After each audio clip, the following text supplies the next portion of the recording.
Em meu nome e da RDC TV, eu digo mais uma vez que é um prazer estar com vocês apresentando o nosso programa Tempo em Família. Hoje o nosso tema é a ansiedade.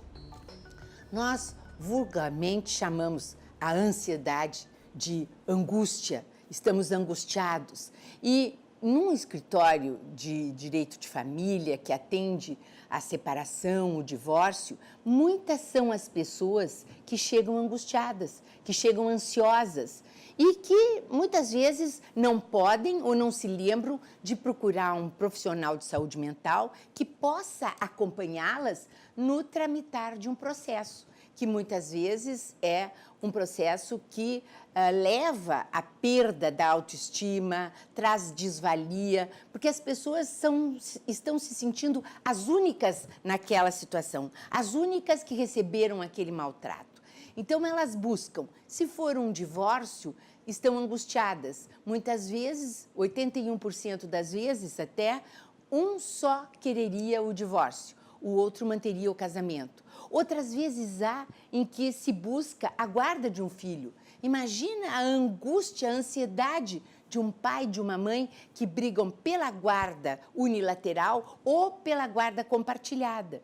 Vezes há, e junto com as outras querelas de direito de família, em que se quer dividir um patrimônio e que não se sabe o patrimônio amealhado. Afinal, muitas vezes é a mulher que não conhece o patrimônio todo que o marido adquiriu. Outras vezes, o marido pensa que tem que dividir aquele patrimônio e a mulher tem economias as quais ela não computa na divisão que corresponda ao regime de bens estipulado. Então, é partilha, é divórcio, é pensão alimentícia que vai manter a vida de uma entidade familiar originada numa família que se desmembrou. Essa entidade familiar, composta pela mãe e pelos filhos, ou pelo pai e pelos filhos, precisa manter o padrão de vida que tinha na escolaridade, na alimentação, no vestuário, e muitas vezes a outra parte que vai pagar a pensão alimentícia não entende assim. Ela passa a querer pagar menos do que aquilo que ela gastava quando a família estava unida.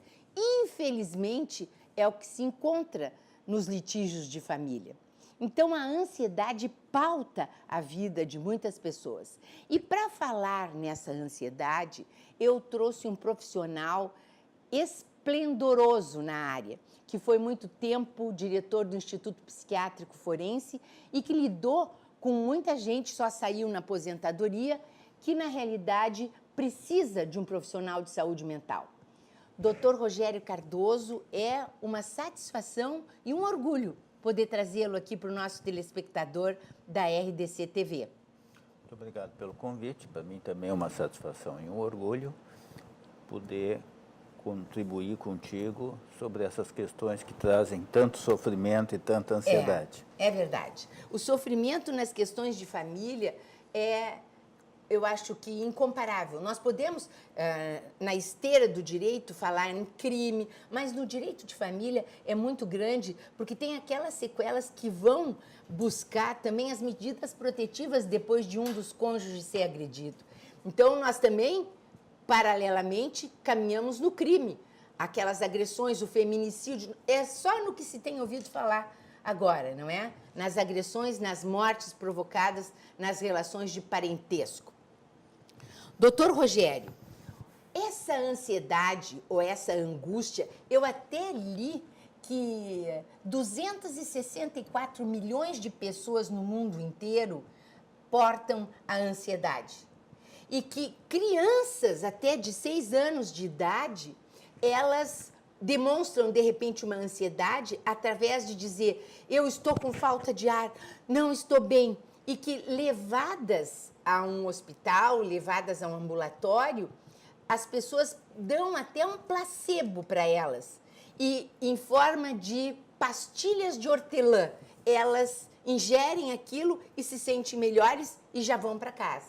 E até, doutor, eu ouvi falar que os próprios adultos Antigamente, há 5 anos, no transcorrer de 5 anos, nós tínhamos uma incidência de 33 mil pessoas que baixavam o hospital e ficavam 12 horas porque se haviam sentido ansiosas. E que hoje, decorridos esses 5 anos, não são 33, são 72 mil que se dizem ansiosas. O que o senhor acha de tudo isso? O que é essa ansiedade? Talvez até que me faça falar tão alto e tão motivada.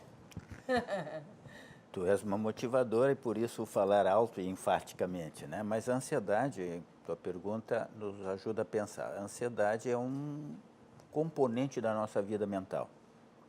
E ela é, em princípio, muito saudável.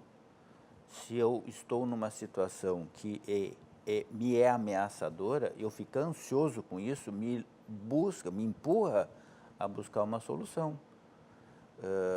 O exemplo clássico, se entrar um leão aqui nessa sala, nós vamos ficar taquicárdicos, vamos ficar de olhos arregalados, hiperatentos, e provavelmente vamos começar a respirar mais rapidamente, prontos para ou lutar ou fugir.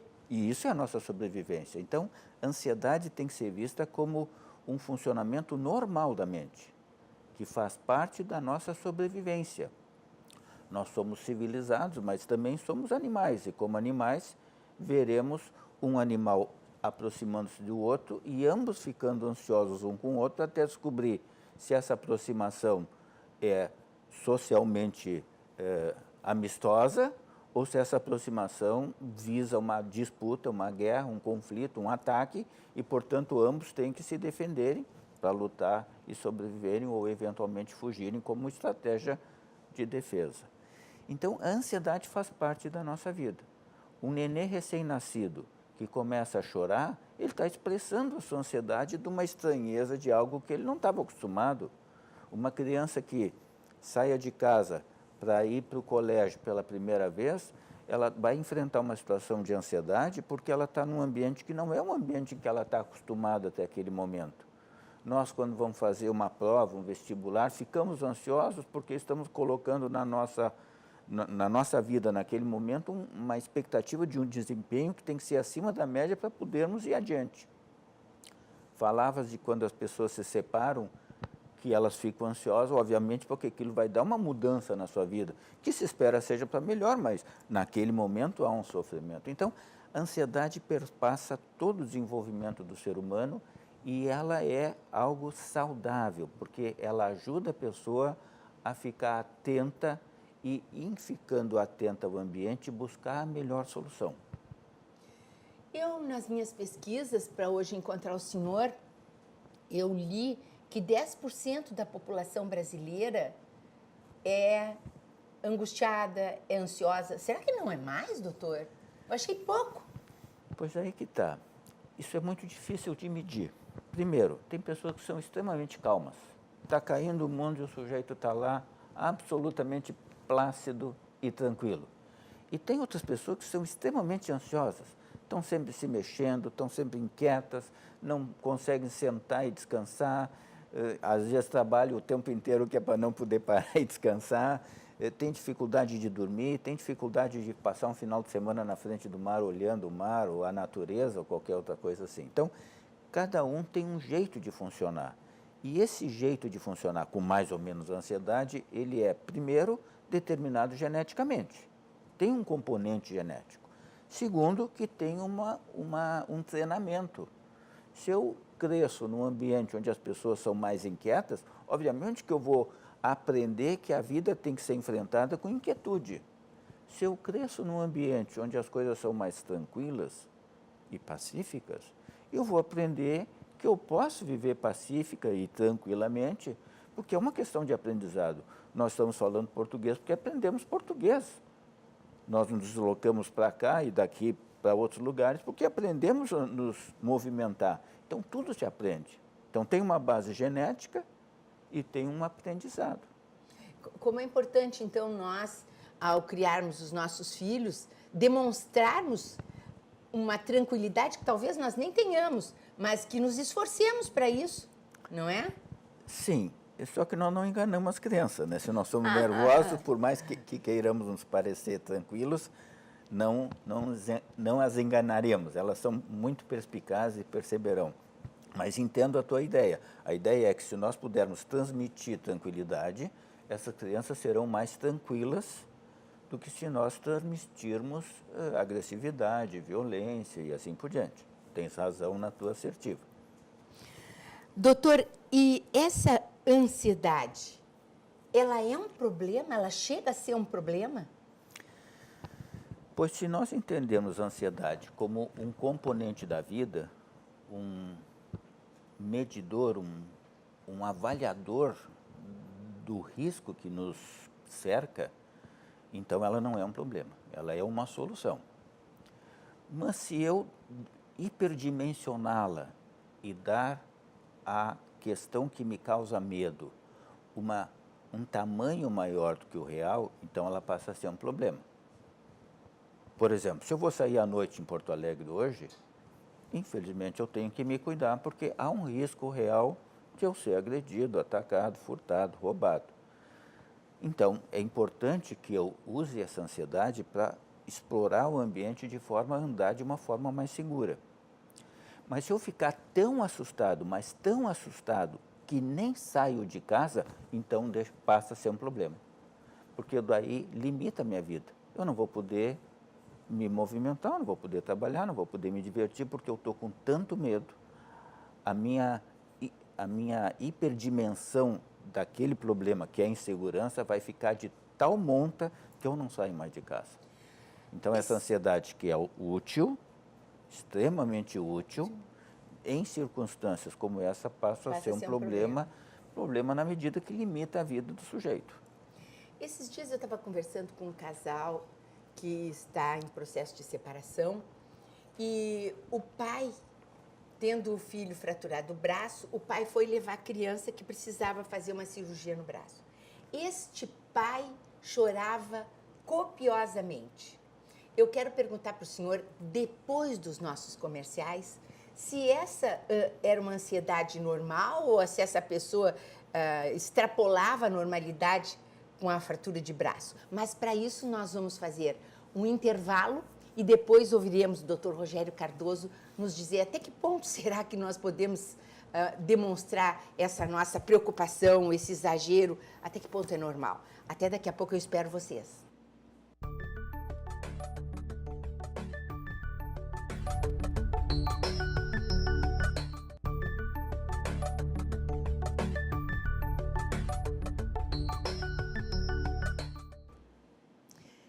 Então, eu perguntei para o Dr. Rogério se esse pai que chorava copiosamente ao levar o filho para a cirurgia no braço que havia fraturado, poderia ser uma ansiedade comum ou era um exagero de ansiedade? Um pai que está bastante preocupado com o seu filho, evidentemente vai ficar ansioso com essa situação, né? Até porque a gente, inclusive se não é médico, não sabe distinguir se aquela é uma fratura de pequena importância ou de grande dano, né? Então, é possível que essa ansiedade do que vai acontecer, do que aconteceu, da culpa, será que eu não cuidei direito, ele caiu? Será que agora eu vou ter que entregar meu filho para um bloco cirúrgico e o que vai acontecer lá dentro? Esse conjunto de situações novas, absolutamente desconhecidas para esse pai, pode levá-lo a ficar tão ansioso que o choro é uma expressão dessa ansiedade. A ansiedade pode ser aliviada com choro, pode ser aliviada com riso. Às vezes a gente fica nervoso com uma situação e ri literalmente de nervoso, né? Pode ser expressada com desânimo. Então, várias reações que são individuais podem ser expressões, podem ser manifestações, podem ser demonstrações daquela ansiedade elevada. Doutor Rogério, e quando, então, a ansiedade é uma doença? E quando for uma doença, o que teremos que fazer? Perfeito. A ansiedade, até agora, vimos que ela é mais benéfica do que maléfica, né? Mas, eventualmente, ela pode ser problemática. Quando é que ela é problemática? Por exemplo, uma criança que é levada para a escola e que pela primeira vez vai se separar dos pais, ela pode ficar tão nervosa com aquela situação, tão ansiosa com aquela situação, que ela não consegue ficar na escola e se adaptar à escola. Então, chama-se isso ansiedade de separação. Então, as escolas, já compreendendo o fenômeno, permitem que os pais fiquem nos primeiros dias de aula junto lá um pouco, até que a criança conheça o novo ambiente, os coleguinhas, a professora, se adapte brincando ou já com as aulas e libere o pai e a mãe, e a coisa segue adiante. Mas tem algumas crianças que essa ansiedade de separação é tão intensa que elas não conseguem ficar na escola sozinha. E essa criança, então, como sofre muito na escola, começa a não querer ir na escola. E, eventualmente, se os pais não conseguem lidar com essa situação, essa criança deixa de ir à escola e eu, eventualmente, recebo pessoas adultas que passaram por esse processo e não conseguiram ser alfabetizadas. E isso dá um prejuízo na evolução dessa criança, desse agora adulto, que então eles não conseguem aprender, não conseguem ter uma profissão, não conseguem se sustentar e assim por diante. Então, aí é uma doença e aí é um problema. Eu estou dando um exemplo, Sim. Poderíamos citar muitos Sim. outros. Se tu quiseres, eu faço referência a outras situações como essa. Mas, como começamos o programa falando da ansiedade Com do certeza. nascer, esta é uma ansiedade que todas as crianças vão passar nesse período dos 3, 4, 5, 6, 7 anos, quando começam a ir à creche, à escola e tal, que é uma situação nova para as crianças e, portanto, causadora de ansiedade. Se vê muito em casais que se separam, dificuldade naquele momento em que o filho que está com o guardião não quer visitar o outro guardião. Muitas vezes há a influência do genitor guardião. Não, não quero, não posso me separar do meu filho. Começa a criar situações que até redundam em alienação parental. Mas vezes há em que o filho não é influenciado pelo pai ou pela mãe e não quer ir. Isso seria um momento de ansiedade? Essa é uma ansiedade de separação. E isso pode dificultar muito o desenvolvimento dessa pessoa, dessa criança, porque uma criança, para se desenvolver, ela precisa experimentar viver com o pai e viver com a mãe. Ela precisa dos dois modelos. Não só do pai e da mãe, dos avós Sim. e de outros componentes da família, mas principalmente desses dois componentes, do pai e da mãe. Então, se ela não consegue se aproximar de um dos pais, ou do pai ou da mãe, ela fica sem esse modelo de funcionamento. Com todas as coisas boas, a criança aprende o que é bom e aprende o que é errado. Tem coisas que a gente diz, eu não vou fazer assim porque minha mãe fazia, o meu pai fazia, e eu não quero isso para mim. É verdade. Mas é importante ter esses modelos. A criança, no seu crescimento, ela vai incorporando aquilo que está correto, aquilo que está errado. Vai distinguindo e vai Exatamente. poder optar Então, mais tarde. Ela precisa desses modelos. Então, nessa situação que tu me descreve, seja por alienação parental, seja porque a criança está com muita ansiedade de separação, que não consegue se aproximar de um dos pais, isso vai causar um prejuízo no seu desenvolvimento, infelizmente. Doutor, que tipos de ansiedade o senhor mais encontra quando o senhor as tipifica como doenças? Existem várias, vamos tentar vê-las de forma sucinta para poder ver o maior número possível. Prestem atenção e se localizem. Uma das ansiedades que é bastante frequente é o chamado ataque de pânico ou crise de pânico ou ansiedade e pânico. Que a pessoa está caminhando na rua e de repente começa a sentir um mal-estar, uma ansiedade intensa, o coração começa a bater mais rápido, parece que falta ar. Aliás, quando o nosso coração bate mais rápido, a gente começa a respirar mais fundo, começa a suar nas mãos, começa a ter tremores, se sente insegura, aquela segurança de que íamos até o lugar, ia numa loja fazer uma compra, não vou mais.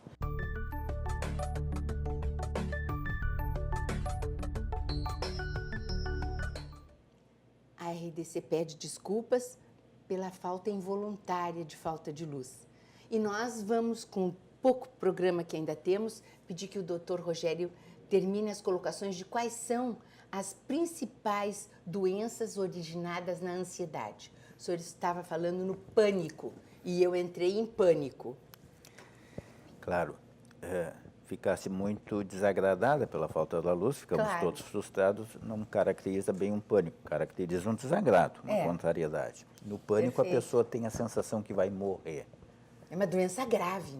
A sensação é muito importante, porque ela paralisa a pessoa. Geralmente essas pessoas vão para um hospital de pronto-socorro imaginando que vão morrer de infarto de miocárdio, porque às vezes dá aquela dor no peito, aquele aperto no peito. E normalmente os exames todos dão normais e a pessoa é encaminhada para um psiquiatra para poder, então, entender esse mecanismo e buscar um tratamento adequado. Mas eu vou querer continuar falando nisso. É muito importante os tipos de ansiedade que causam doenças, que medicamentos nós tomamos, se esses medicamentos prejudicam a nossa saúde física. Mas hoje não vou poder continuar. Lamento ter que me despedir de vocês e aguardo vocês, quinta-feira que vem às 17h30, com repetição aos sábados às 9h30 e aos domingos às 17h30. Até lá e muito obrigada pela companhia.